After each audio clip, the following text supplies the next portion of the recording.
Have you ever made a mistake? I know I have. I've made plenty of them. Just look at me here, or here, or here. You know what? No, don't look at me there. Never look at me there. Luckily for you and I, none of these mistakes are made on live TV in front of hundreds of thousands of people, but when you're a WWE superstar, it's almost inevitable you'll have a few moments in your career that you wish the cameras just weren't rolling for. From easily avoidable injuries, to miscommunications, to moments that we really just don't know how to describe, really. And we've gone ahead and whittled these on-air embarrassments down to 10 for your viewing pleasure. I'm Matt from Wrestling Universe, and this is 10 huge mistakes wrestlers made on live TV.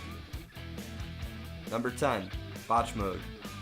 September of 2018 is a time Brie Bella would like all of us to just forget about. Fresh off a return to the ring, Brie had already had a series of pretty ugly botches during a tag team earlier in the month, as she found herself completely incapable of hitting a suicide dive after 2 failed attempts. This would only serve to amplify future mistakes, however, as Brie Bella teamed up with sister Nikki and Ronda Rousey to take on the Riot Squad on another episode of Raw later that same month. During that match, Brie was hitting her husband's signature yes kicks on Liv Morgan when not once, but twice, she aimed too high and cracked Morgan right in the head, leaving her with a pretty nasty concussion. And unfortunately, Brie wasn't done just yet, as she put far too much force into a right forearm and caught Ruby Riott pretty hard in the mouth just a few moments later in the same match.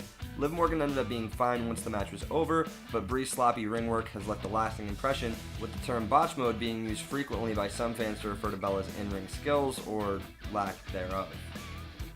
Number 9. Chris Jericho versus Charles Robinson. Chris Jericho, Charles Robinson, once in a lifetime. And not even at WrestleMania. Back in 2016, Neville, you remember Neville, right? Well, he was climbing the ranks in WWE with a small push on the main roster when, on an episode of Raw, the man that gravity forgot broke his ankle during a baseball slide counter in a match against Chris Jericho. Now, Y2J quickly understood what was going on after a brief and well-hidden exchange between the two, where Neville told him about the injury.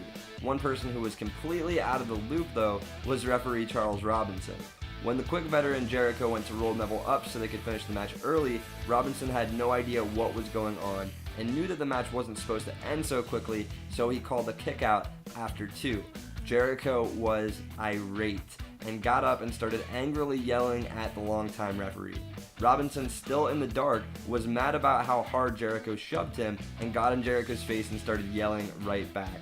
Now, eventually Jericho was able to get the point across that Neville was injured, and in another moment of veteran awareness and great improvisational insight, Jericho told Robinson to call for the disqualification by pushing him so that they could end the match without any further risk to the still incapacitated Neville.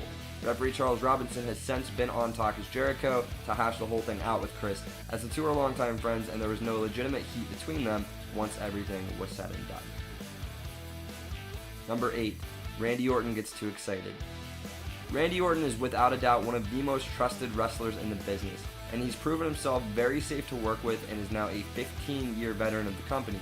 But even a third-generation superstar like Orton isn't beyond a freak injury. At Over the Limit 2010, Orton was facing off against former Rated RKO stablemate Edge after the Rated R superstar was drafted to Raw earlier that month and interfered in a number 1 contenders match, spearing Orton to keep him from the title. Exacting his revenge, Orton was about to hit the RKO, but while doing his signature taunt, the Apex Predator may have gotten a little too aggressive. That's right, after pounding his arm repeatedly against the mat below, Orton dislocated his shoulder. Now, this isn't the only time on this list you'll see somebody injure themselves without actually doing anything remotely dangerous, but it is the only injury that presumably changed the outcome of a match, with this one ending in what looked to be an impromptu double countout. Number 7. Alex Riley's moment slips away. The Royal Rumble is always so chaotic and chock full of sporadic eliminations that most of us wouldn't even notice if something didn't go to plan, which is exactly what happened during the 2011 Royal Rumble, when Alex Riley accidentally slipped and fell out of the ring way too early, as the plans were for the young talent to get a push during the event by being the one to eliminate John Cena and make it significantly further in the match.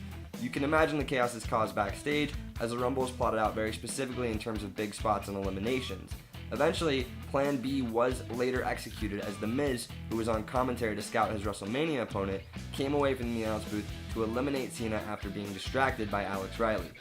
It's reported that Riley was originally planned to be one of the final 4 men in the match, and that the spot ended up going to Santino Marella because of the mistake.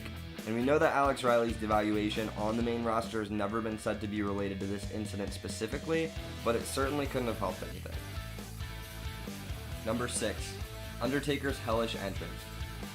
Undertaker entrances are legendary. To a lot of fans, seeing the dead man come out to his theme song with all the lights turned down and the fog machines working tirelessly can be worth the price of admission by itself, even in 2018. And this was no different during the Elimination Chamber pay-per-view in 2010 when the Phenom came out to the ring with flames going off on the entrance ramp. Rumor has it one of the pyrotechnicians mixed up the placement of a flame canister, resulting in the WWE legend getting briefly set on fire at the top of the ramp. Now luckily the fire went out on its own when Taker quickly moved down the ramp and removed his jacket, furiously storming to the ring. During the match, you can see burns all over Undertaker's chest and how visibly uncomfortable he is as he waits in his pod to enter the match.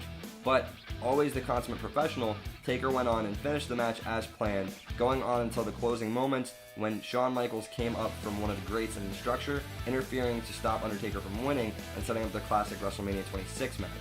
Later on his podcast, Jericho actually revealed that the pyrotechnician was immediately escorted from the arena and fired by request from The Undertaker.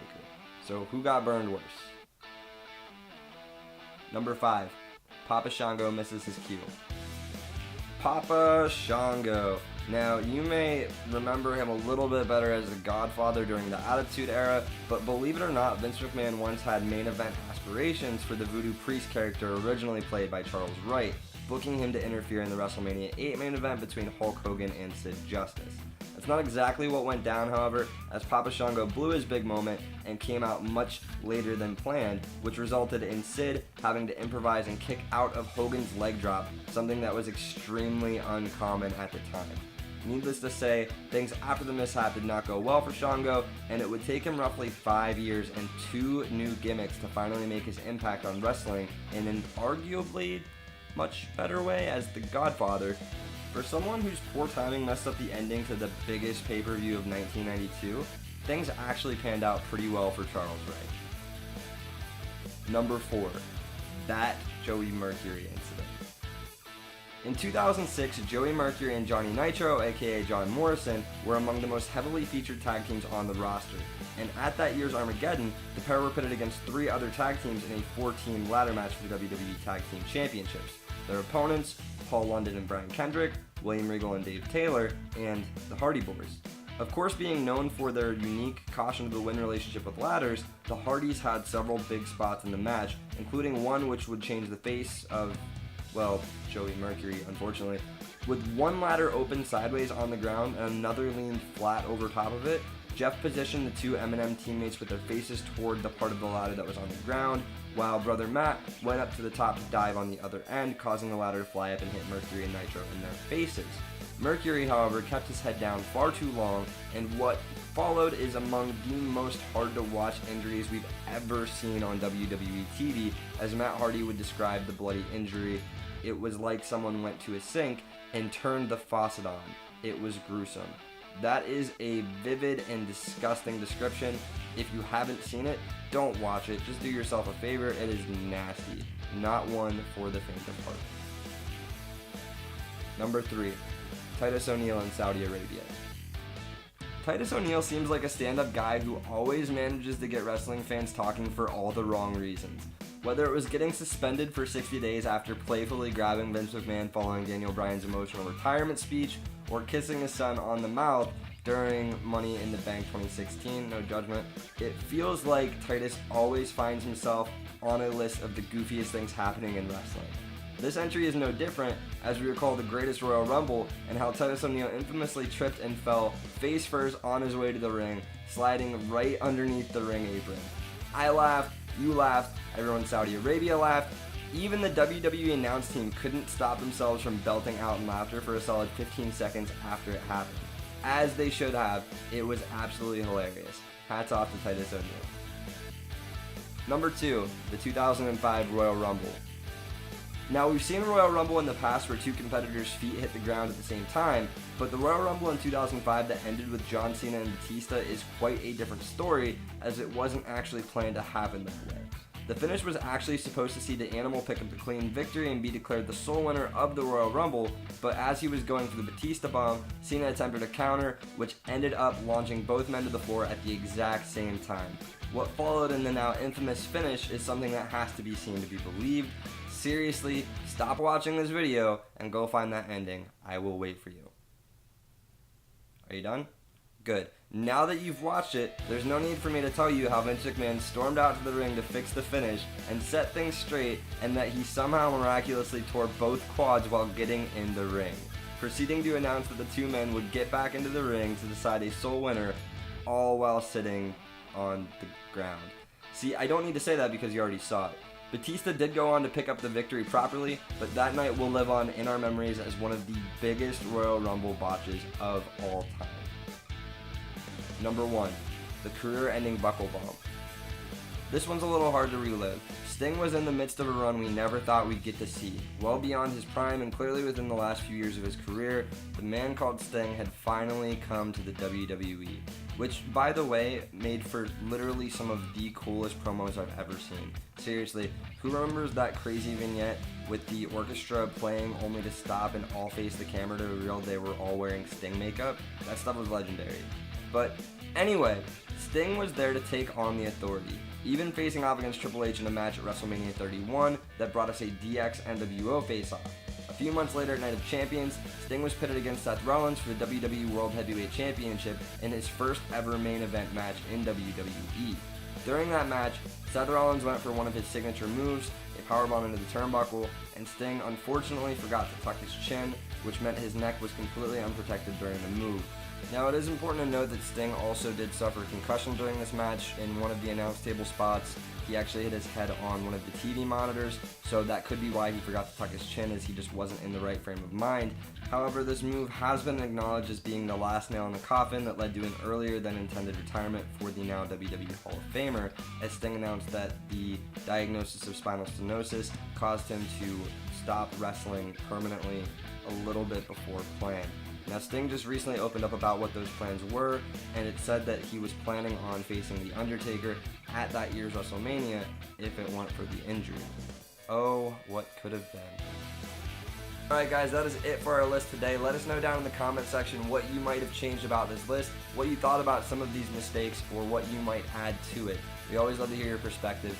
I've been Matt from Wrestling Universe. Of course, if you like this video, don't forget to lay the smack down on that like button and ring the bell to subscribe.